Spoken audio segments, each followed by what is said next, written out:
A tennis ball projected at an angle theta attains a range of 78 meters.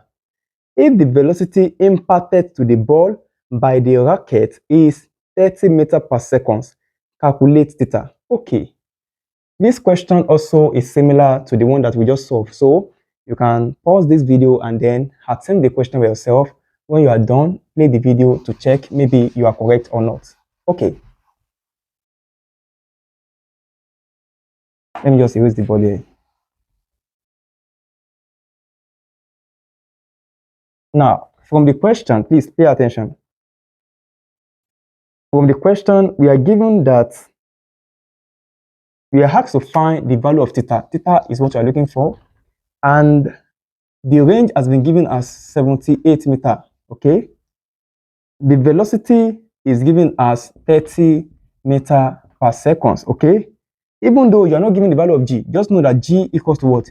10 meters per second squared. Okay. Okay, let me put solution here. Now listen, the range is this. Do not forget that range is also the same thing as what? U squared sine 2 theta over g, right? So just bring out the formula for range.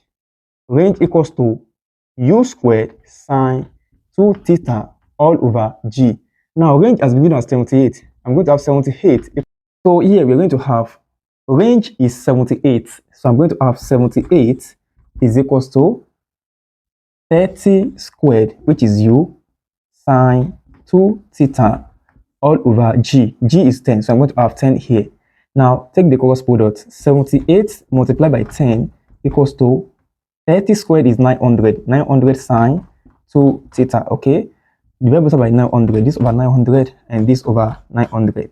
Sine 2 theta is equals to 780 divided by 900. So sine 2 theta is equals to 0.8666. Now, to get the value of theta, take the inverse of the sine of 0.8666. You are going to have the sine inverse of 0.8666. Okay, so here 2 theta will be equals to the sine inverse of 0.866. That is approximately 60 degrees. So to get the value of theta, you divide both by what? 2. So theta will be equals to 30 degrees, which is the answer. So the solution to the question is 30. Do you understand? Okay. To watch the complete class, kindly click on the link in the description of this video or the comment section, okay? See you in the next class.